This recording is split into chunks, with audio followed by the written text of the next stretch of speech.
olutalo nga luweze, tuliyambale ngule, tuliyambale ngule, tuliyambale ngule, olutalo nga luweze, tuliyambale ngule, tulivima mu Uganda.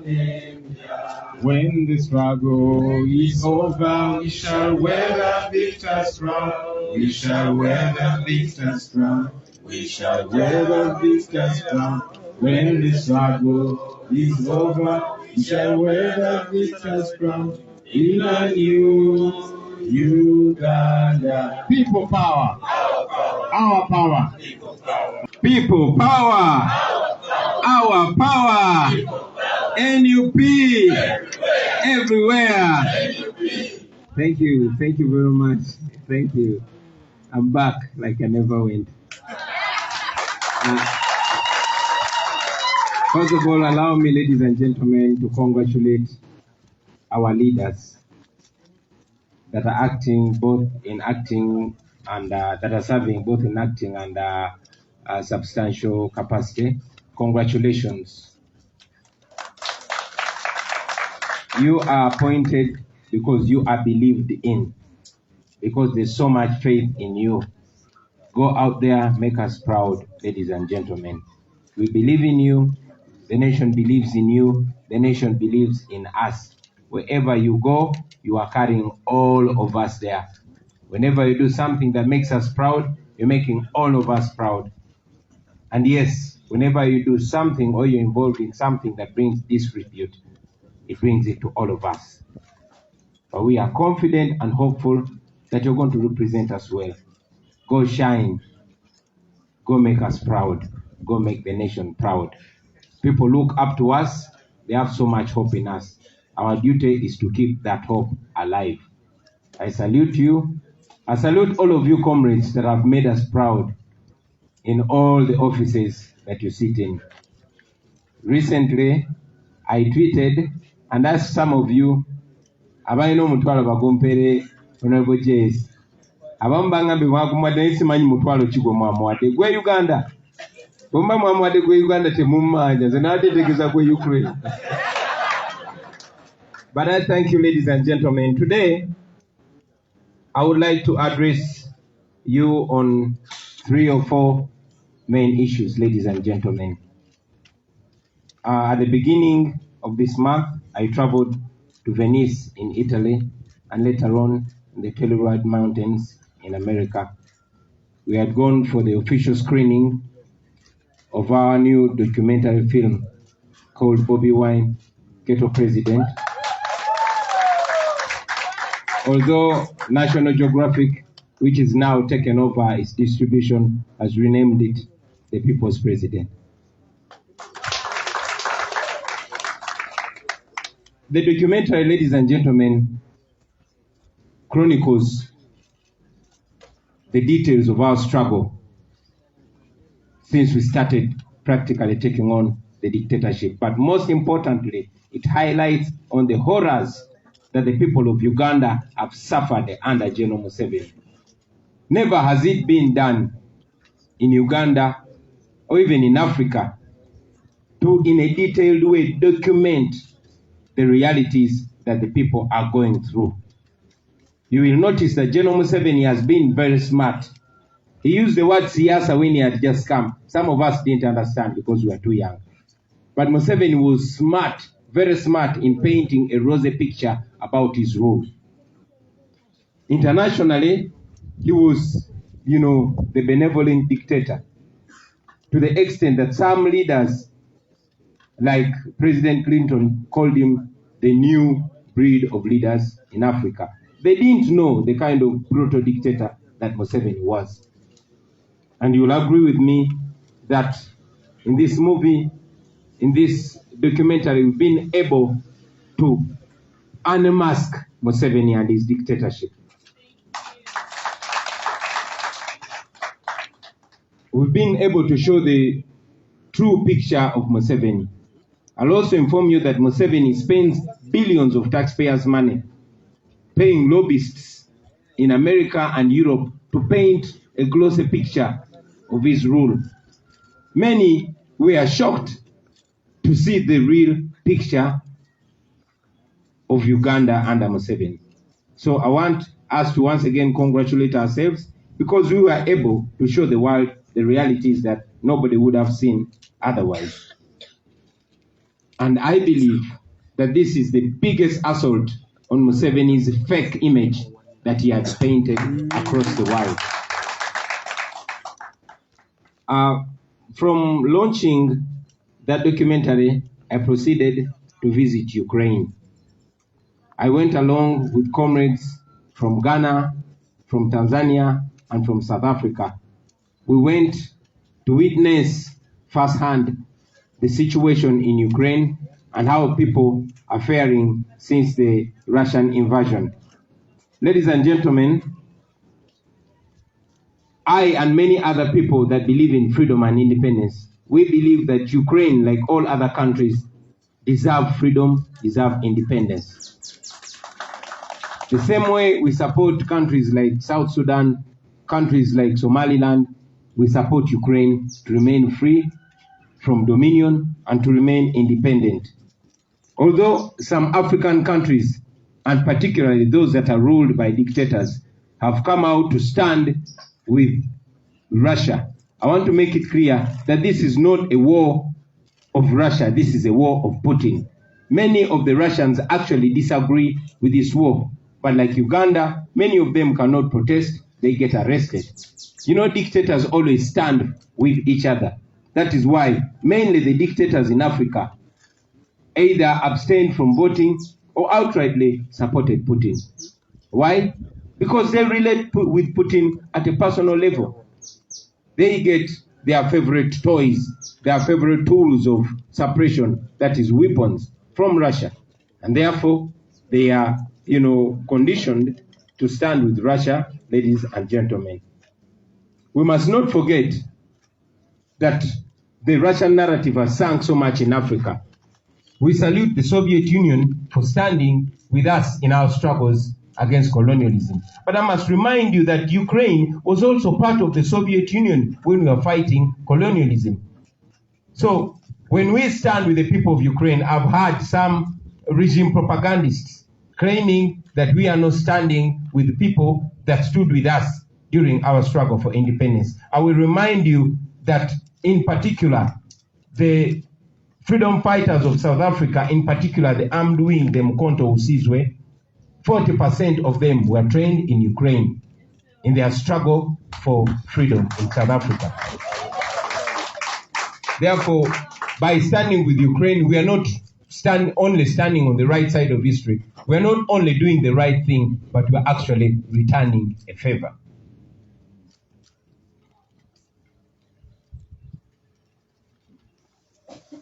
Ladies and gentlemen, most importantly, I, on behalf of the National Unity Platform, want to welcome and thank the European Union for the resolution they passed deterring the oil companies under their influence from supporting the East African crude oil pipeline. And we are glad that they cited the issues clearly, gross, environmental abuses. For a long time, ladies and gentlemen, we have been calling upon the international community to stop being the wing beneath Museveni's wing. We've been asking them to stop standing with dictator Museveni. You all remember that the EU Parliament passed a resolution condemning the rigged election of 2021.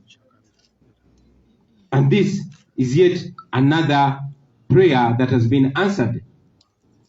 We know that we need our oil. We know that that oil is supposed to change the lives of the people of Uganda. But we also know that General Museveni has said it not only once, that that is his oil. We tell Museveni that is not your oil, that is our oil.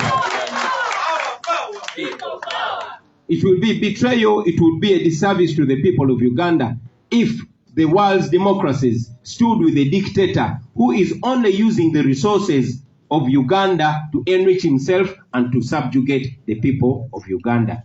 We therefore welcome that resolution, and we want even more. We've been calling for sanctions. And it's at this time that I want to salute our diaspora teams and all Ugandans that have added their voices on our calls. We called for sanctions for Museveni and all those that he uses to oppress Ugandans. We got some sanctions against the likes of Abel Kandiho. We welcomed them, but that was not enough. We want sanctions against Museveni and his son as well. We have got, a good sign from the EU, but we want more. Just yesterday we learned that iPod is also packing up. We've been telling iPod that for us we are not Museveni's friends. We are not interested in having tea and taking pictures with him, because that is in a way, legitimizing his rule. So we are thankful that iPod also saw what we want, but we want more. You know that we took Museveni to the International Criminal Court. We are looking forward to a day when the International Criminal Court will also sanction Museveni, his son, and all those murderous people that he uses to kill the people of Uganda. Ladies and gentlemen, while those are very important issues, I will not forget to mention that today is a full year since our comrade MPs, Honorable Sejirinya Muhammad and Honorable Alan Sewanyana, are incarcerated with no justification whatsoever. We continue to call for their release. Also, ladies and gentlemen, you all have seen that there is a new wave of abductions, gross human rights abuses, and I expected everybody to raise their voice on that. No wonder that the EU Parliament has cited gross human rights abuses. Forget those that have been evicted off their land. Over 100,000 people have been evicted from their land, especially in the Bunyoro region, and in most cases violently, to apparently pave way for the pipeline. Now, any government that thinks development does not include the well-being of people and respecting their fundamental rights, that's a wrong government, ladies and gentlemen. Finally, I will also add my voice on the people of Uganda that are suffering in the diaspora. Our brothers and sisters, many of them have had their organs taken away. Many of them have been abused sexually and otherwise. But as we speak now, more than 1,000 Ugandans are stuck in the diaspora. Now, I saw this Deputy Speaker of Parliament, Taebwa, claiming that for the EU to stop the construction of the oil pipeline, the crude oil pipeline, is an act of neocolonialism. I looked at this man and I couldn't find the right description for him. All clad in colonial outfits, putting on those silly wigs that he does not even know what they mean. But he's calling out neocolonialism. Every dictatorship always pulls out the Pan-African card. This is the time the Tinyefuzas of this world are talking about Pan-Africanism. When you do not stand with their fellow dictator, Putin, they call you, they say you're not a Pan-African. But these are the so-called Pan-Africans that have seen our brothers and sisters facing racial segregation in China in the wake of the COVID-19 pandemic. Myself and other Pan-Africans offered a plane to repatriate them back home. But Museveni's regime denied us landing space to bring our brothers and sisters back home. Today, our black brothers and sisters are facing oppression in the Arab countries. They are stuck. They just want to come back home. Museveni can afford to use Uganda's money to take his daughter to Germany to give back. They can afford to put one person on Uganda's plane to go for treatment, but they cannot afford to bring back our brothers and sisters that are suffering in the diaspora. That is why, in our little abilities, we have decided to stage concerts in various places so that we raise funds to bring back these people from those areas where they're suffering. Thank you very much, ladies and gentlemen. Katika mbiogere mu Uganda.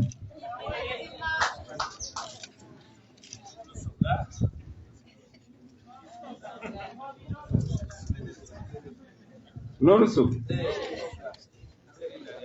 Basebo ne banyabo nja kusooka okuyozaayoza abakulembeze baffe kati abagenda okubanga nabo batuula ku National Executive Committee. Tubayozaayoza abasebo ne banyabo wamu okutukulembera mu mitendera egy'enjawulo mu yogeyoge ennyo. Njagala okubajjukiza nti mwalondeddwa kuba mwesigibwa. Mwalondeddwa kuba essuubi lingi lye tubalinamu. N'okusingira ddala mwalondeddwa kuba tumanyi ate mujja kutumbula essuubi ly'Abannayuganda lingi. Tubasindika mugende mukole buli ekisoboka. Mukole buli ekisoboka basebo ne bannyabo mwongere abantu baffe essuubi. Tubayozaayoza era tubagaliza okuweereza okulungi. Nja kwebaza n'abakulembeze bannange mwenna abatuweeseza ekitiibwa yonna gye mutuula. Gye muvuddeko nabasaba musindikireyo Honorable Ssenyonyi omutwalo olw'okukwatanga agabbi. Era mbebaza mwenna abamusindikidde omutwalo naddala abantegedde oba basindise gwe Uganda weebale nnyo naye tommanja kwanze nadde ntegeeza gwansindala. Naye mwebale nnyo mwebale ddala basebo ne bannyabo. Olwaliro njagadde kwogera ku nsonga 3 oba 4. Ensonga esooka njagadde obategeeza nti ku ntandikwa y'omwezi guno nagenda mu kibuga kya Italy ekya Venice nevaayo nengenda mu nsozi za Telluride eyo waliyo film festival era nga twali tugenze kutongoza firimu oba documentary eraga olugendo lwaffe nga bwe lubadde bukyanga twesowolayo kutandika kulwanira ddembe lyaffe na nkyukakyuka mu ggwanga lyaffe Uganda. Okusingira ddala eno documentary film eraga ebizibu n'okutulugunyizibwa n'obwannakyemalira n'ettemu n'ebikolobero byonna ebikoleddwa ku Bannayuganda nga bikolebwa Mwami Museveni. Twabagamba nti ffe twajja kulabisa Museveni basebo ne bannyabo ate omulabisa mu buli sitayiro yonna esoboka. Museveni amaze emyaka mingi nnyo ate tulina kimu abadde musajja mugezi, in fact abadde muyaaye. Museveni amaze emyaka mingi ng'afeera abazungu ng'alina ekifaananyi kyateekawo ekirungi ennyo. Kuba okusooka yajja ayogera ebigambo birungi nnyo nga bwe tuze nga tugamba newankubadde yali tabitegeeza. Naye yagenda n'afeera abazungu bonna ne bakkiriza. Clinton yatuuka n'omuyita nti tuwafunye omugigi omupya ogw'abakulembeze b'Afrika. Bw'atyo basobodde otufugira emyaka 36. Nga bw'agenda eri ebweru bamanyi buli kimu kirungi e Uganda. Ng'akozesa ssente z'omusolo nnyingi nnyo biliyoni ne biliyoni okusasula zi kampani ezo ezikuba obulango. Nga yeekubira obulango ng'alinga Coca-Cola. Abantu bangi nnyo amawanga mangi nga gayiwa ssente mu Uganda nga tegamanyi nti gaziwa mutemu, tegamanyi nti gasasulira kutemula Bannayuganda. Naye kya mukisa nti twasobola okukola firimu eno era buli agirabyeko n'agenda ogirabako ajja kulaba ettemu lya Museveni. Buli agirabyeko tayagala kulaba ku Museveni. Era nga bwe twabasuubiza tugenda kwambula ku Museveni paka akomonda akasembayo. Eno documentary nina essanyu bategeeza nti omukutu gaggadde gwe bayita National Geographic gwe gugenda okugiraga ensi yonna. Museveni talina waagishokingira nti musaleeko internet, musaleeko simanyi TV eno n'eri nedda. Egenda mulabisa mu buli ango buli wamu. Ekyo tukyenyumirizaamu nnyo basebo ne bannyabo. Eno documentary basooka giyita Bobi Wine Ghetto President, naye National Geographic n'abeekenneenyo baagirabye ne bakyusa ne bagituuma The People's President. So temulekera okulabisa Museveni. Yamala ebbanga ngezaako balaga nti byetwogera byetumulabisa ebikola amakulu. Bikola amakulu mangi nnyo basebo ne bannyabo. Tuli mu lutalo ate ekyokulwanyisa kye tusinga okuba nakyo ekyamaanyi ye kamera. Tumulabisiza tugenda maaso n'omulabisa yalimanya kyalituwa. ensonga ey'okubiri basebo ne banyabo bwe twavudde mu kutongoza eyo documentary nga ndi wamu ne bakulembeze bannange okuva e Ghana, okuva e Tanzania n'okuva e South Africa, twagenyiwaddeko mu bugenyi obutongole mu ggwanga erya Ukraine eriri mu lutalo kati. Teweebuuza ngeri ki gye twatuuseeyo kubanga ensalo zonna nzigale, tewali nnyonyi eyingirayo, naye bwe tubagamba nti tetuli ba bulijjo, ekyo kyekitegeeza bakyebo ne banyabo. Twasinkanye abakulembeze bangi, bingi mwabirabyeko, bingi mubindekere.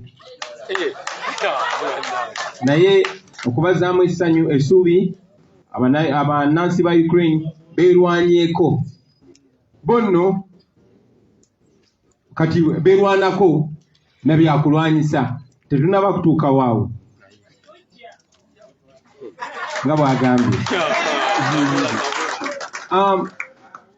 Twayagadde nnyo n'okutangaaza mmwe bannayuganda bannaffe n'amawanga ga Afrika, kubanga munakkiriziganya naffe nti mu Afrika amawanga agamu naddala ago agafugibwa bannakyemalira gakwatagana ne Putin, kubanga era bannakyemalira bo bakwatagana nnyo.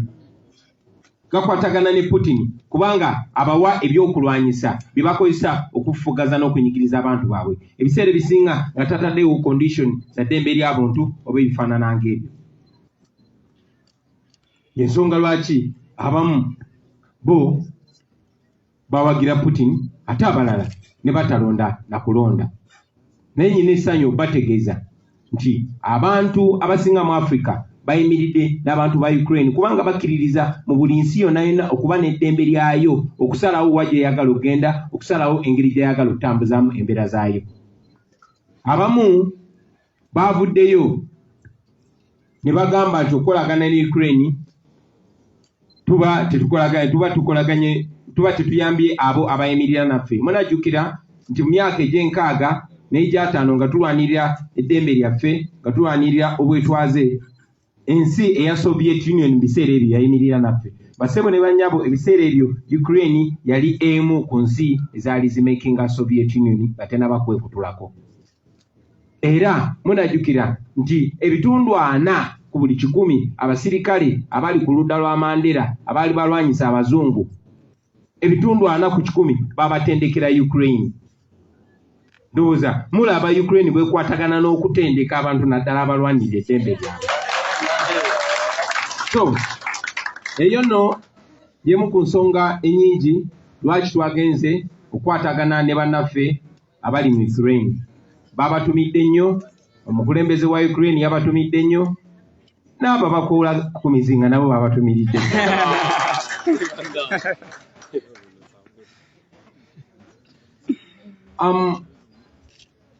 Ensonga endala basebo ne bannyabo gye twagadde okwogerako, njagadde ku lwange ne ku lw'ekibiina kya National Unity Platform ne ku lw'Abannayuganda bonna abannondo okubeera pulezidenti waabwe. Njagala okwaniriza okusalawo kwa Paaliyamenti y'amawanga ga Bulaaya gonna ey'okugaana okuteeka ssente mu kaweefube wa pipeline etwala oil waffe Tanzania, n'okudiscouraginga oba okugaana kampuni eziri mu matwale gaabwe okukolagana ne Mwai Museveni nga bazimba eyo pipeline. Era nga batunuulira ensonga zino wammanga, batunuulidde ku nsonga y'obutonde naye n'okusingira ddala ne batundira ku nsonga y'eddembe ly'obuntu eririnnyiddwa, nga mwe muli abantu abagobeddwa ku mataka gaabwe abasukka emitwalo 10. Mujja kujjukira nti abantu abasukka emitwalo 10 bagobeddwa ku mataka gaabwe ate nga basinga bagobwako na kibuli. Munajjukira nti gavumenti ya Museveni engeri gy'eri ey'ababbi bwe bamanya nti wano wanaayitawo ekkubo, bo bennyini basooka kweguza ttaka ly'abantu ne babagobako ne bajja ate ne baliguza gavumenti ku ssente nnyingi. Kati nno yiyo enkola gye bakoze ne Bunyoro. Naye njagala obategeeza bannaffe ab'e Bunyoro kyekyo twakikozeeko. Museveni yavaayo n'ategeeza nti oil wuwe, era nga bw'abadde akola ku by'obugagga by'ensi ebisinga. Mulaba Golodi kati ye na famire ye be bamusuubula naye nga bamuyita Golodi wa Uganda. So tumaze ebbanga basebo ne banyabo nga tubagamba ko mulimu gwaffe tugenda kusala buli kakutu buli kasiwa akaleeta sente mu nsawo za Museveni. Kyandibadde kyabulabe nnyo Museveni bw'akwata ku sente zaffe ez'amafuta tuba tugenda kufuka North Korea. Baati bakyalina kye bamugamba. Katwagadulane ne Museveni ng'ali yala. Tomwa Museveni tukutegeeza nti tewali bya pipeline. Gwe kubadde omulimu gwaffe njagala okwebaza bannaffe bonna ab'omu diaspora owakaweefube abeekalakasiza abeekyanza abawandiisa amabaluwa abagenze ne boogera ku platform ez'enjawulo mugende mu maaso. Si kyakyama kye tubaddenga tusaba Naki okusibwa ku Museveni n'abo baakozesa. Yes, baasiba kubamu bakandiho n'abalala ne twagala Museveni ne mutabani we n'abalala. Tuze tusaba amawanga ga Bulaaya gonna agavujjirira Uganda ensimbi okulekerawo okuwa Museveni sente z'akozesa okutta abantu. Tuli basanyufu tiyo step twagituuseeko naye twagala ne step endala. Mukimanyi ndi Museveni twamutwala mu International Criminal Court. Twagala n'ekiwandiiko ekirala kifulume nga kiragira Museveni mu kuba jeke bonna bwe bamusangira. Betulimu bya ddala abasebo ne bannyabo. Tuli mu lutalo. We are at war. Ekyenjawulo nti ffe tetulwanyisa biri bye mwalabye. Ekyenjawulo nti ffe tetulwanyisa basebo ne bannyabo. Temu, we don't use violence, but we are going to use all moral angles to make sure we stop Museveni. So, awo tutandika butandisi. Musaba, katandika butandisi. Era njagala mwenna bakulembeze bannange mugende mu maaso nga munnyonnyola bana Uganda nti oyo oyiro waabwe okustopinga Museveni okutwala oyiro waabwe tekuba kustopinga nkulaakulana. Uganda ngagga naye bana Uganda baavu kubanga atufuga mubbi. Nali nnyumya ne mukwano gwange Omufalansa omu n'aŋŋamba you don't have a president, you have a thief. Oyiro baali baatandika dda n'omusimogolayo n'omutunda mu mankwetu. Mumanyi bulungi nnyo nti ebikwata ku oyiro ebikwata ku by'obugagga bwaffe tetubimanya. So kiba kyabulabe nnyo emmaali y'eggwanga okugwa mu mikono gya Museveni kuba si ye pulezidenti. Kiba kyabulabe nnyo emmaali y'eggwanga okugwa mu mikono gy'omuntu nga ye ayagala gikozesa bakuma nga muli baddu. So nga Parliamenti y'amawanga ga Bulaaya bwe kyasitopinze temulekeraawo munnyonnyola abantu basebo ne bannyabo. Nalabye Tayebwa ng'ali mu Parliament eyawa ne Uganda ng'agamba nti okusitopinga okulemesa pipeline eyo kuba mawanga ga Bulaaya kutuyingirira yakise neocolonialism. Era nga bannakyemalira bonna buli bamugambako bwaba bamuwa obuyambi bwaba beewola ssente baba bagamba bakikolera olunaku lwaleero buli Munnayuganda n'omwana gwazadde gulo bamubanja akakadde kamu emitwalo 8. Ezo ssente abo ababbi be baazeewola bagula bizimbe Bulaaya nze mbeerayo mbimanyi. Okay? Mmwe mugendo zisasula kati n'emmaali yammwe ey'omu ttaka baagala bagikozese kati banyigiriza ate mmwe mujja okusasula. Bwe babagambako nga bagamba mutuyingirira. Ffe abakirwanyisa nga bagamba mukolera Abazungu. Naye nalabye agamba tukolera Abazungu ng'ayambadde ebiwiigi by'Abazungu tamanyi na kye litegeeza agamba nti Mufirika. Boosi we ye tayagala bamanye na kumanya nti Mufirika afuba nnyo okulanga olususu lwe tufaanana nga lwaffe. Eyo kanva eyo. So, njagala okubajjukiza basebo ne bannyabo.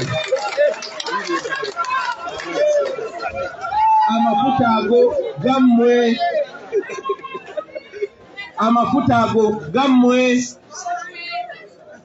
era tegalina kuva wano Uganda okujjako nga muli sure tigagenda kutambula bwe gati gagenda bajuna bwe gati. Museveni tolina gy'ogatwala mpoza n'agasombera mu bidomola.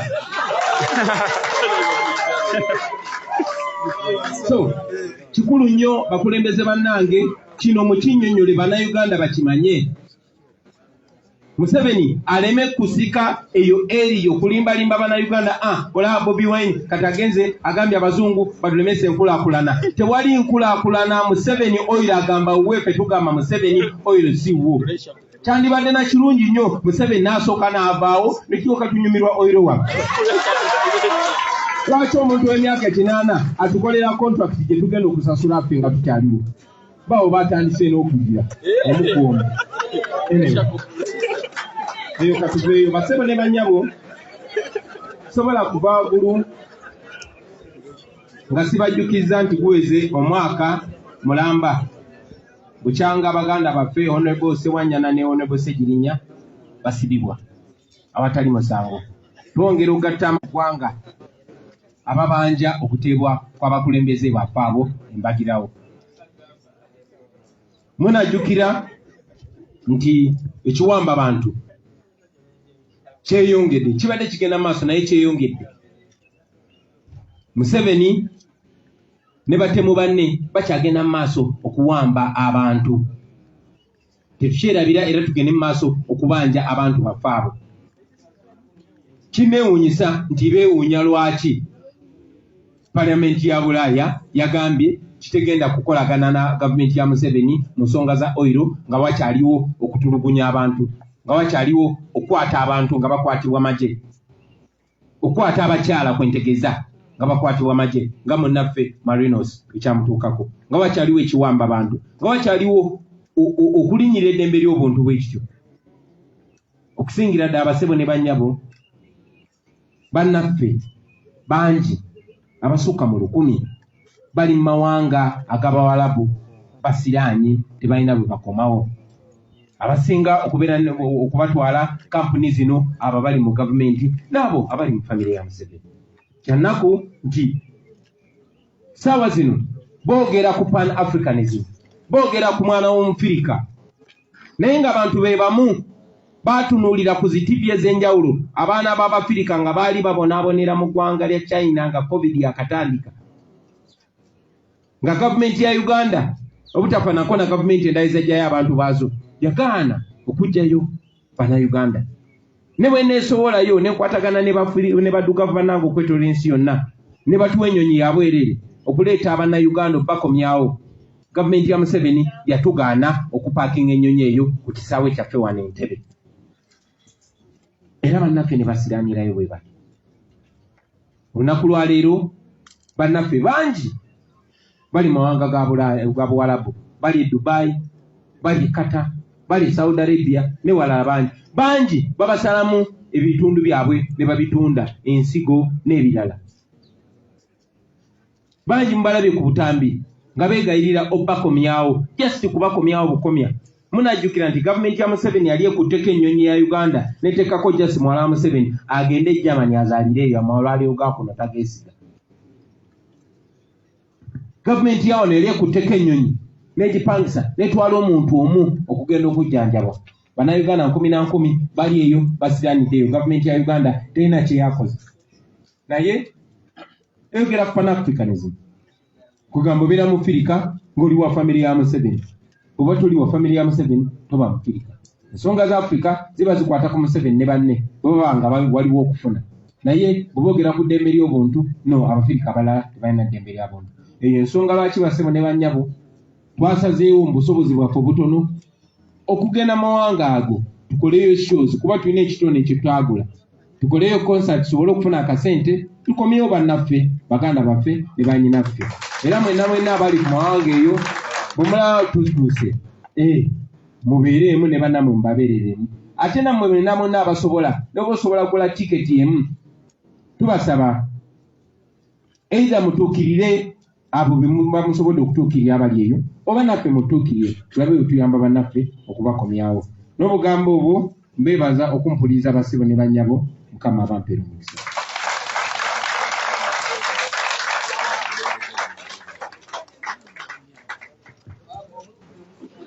President goko myongo yokya. Ndowooza tujja kukkirizanga mukoso okwobulemuko okomewo ng'oliko bumansuka. Ndowooza President ebigambo byonna byonna byogedde. I'm sure there is no question. Wawanise omukono. Thank you very much, Sebo. People power, our power. Does it so catch about iPod. Nachogeddeko banange bakyogeddeko. iPod. Yes. Abaleeta iPod baganda baffe ab'e Bulaaya. Kirowoozo kyali kirungi nnyo. Ebibiina by'obufuzi kusinkananga bikubaganya ebirowoozo.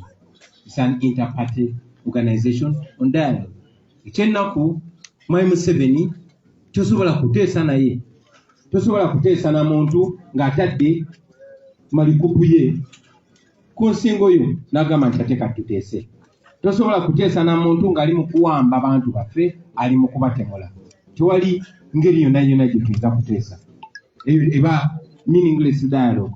Era baganda baffe aba iPod twabagamba tetugenda kuteesa na nakyemalira atawa kitiibwa kuteesa mugenda kuteesa kuki. Mwai Museveni okuteesa kwe kuno okugwe ne bammawo ngweki oyagala sente meka ate ffe tetuli mu ezo style.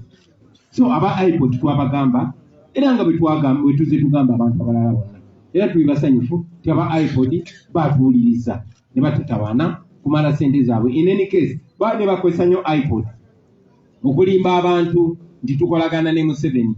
Munajjukira nti ne bakaleekezi ba Museveni baadde nga bagamba iPod mulya sente za iPod bawa sente. Kale basebo ne banyawufu abalya sente za iPod twazigobye naye ne tugigoba. Mwebale nnyo mwebale.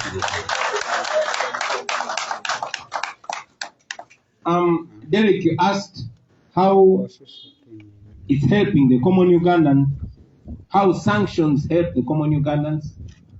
Let me rephrase your question. You seem to be asking how reducing and weakening Museveni helps Ugandans. Museveni is Uganda's biggest problem. Museveni is a threat to Uganda. In fact, to Uganda, Museveni is an existential threat. If we have Museveni longer, we are going to have a more divided Uganda because he focuses on dividing Ugandans. He focuses on destroying Uganda. You will notice that dictators rarely survive when they do not have foreign support. Amin survived because he was supported by the West. Once they dropped him, he was down. Gaddafi survived because he was being supported by the West. When they dropped him, he was down. The same was to dictators like Mugabe, etc. Uganda survives on foreign aid. The money that we borrow, which money you and your children and your grandchildren are going to pay, is borrowed and stolen. That's why we want to stop that. We want to weaken Museveni in any way. We want to dismantle the Museveni dictatorship. We want to remove a dictator. We want Museveni to fall. That is why we cut all his ties, ladies and gentlemen. Simanyo banchinyonyolenji kati.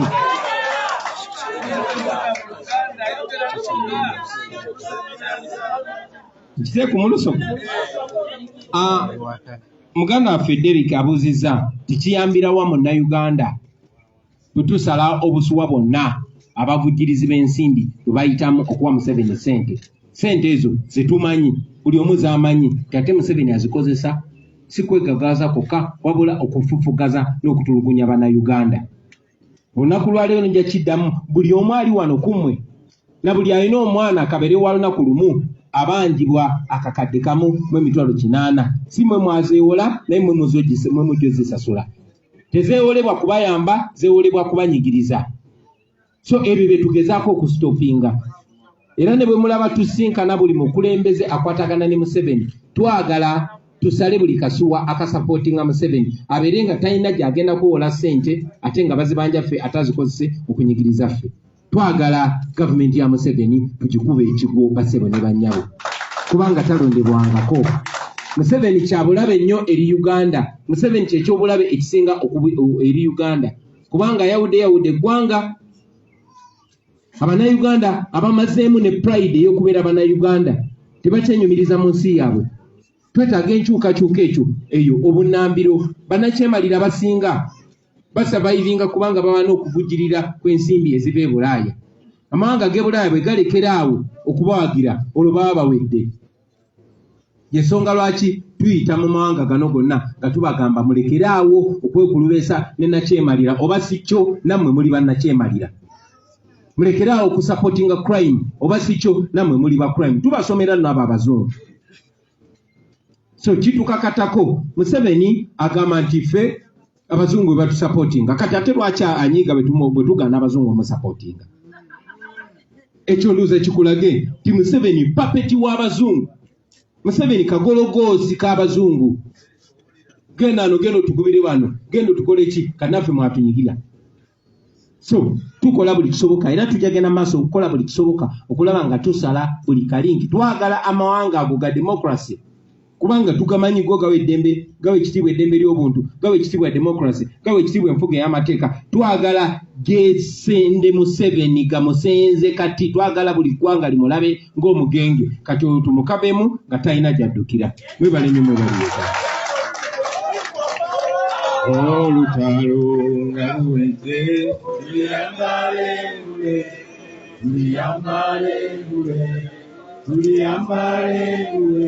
Olutalo nga luwedde tuliyambale engule. Tulivima mu Uganda. When the struggle is over, we shall wear the victor's crown. We shall wear the victor's crown. We shall wear the victor's crown. When the struggle is over, we shall wear the victor's crown. In a new Uganda. People power. Our power. Have a good day, ladies and gentlemen.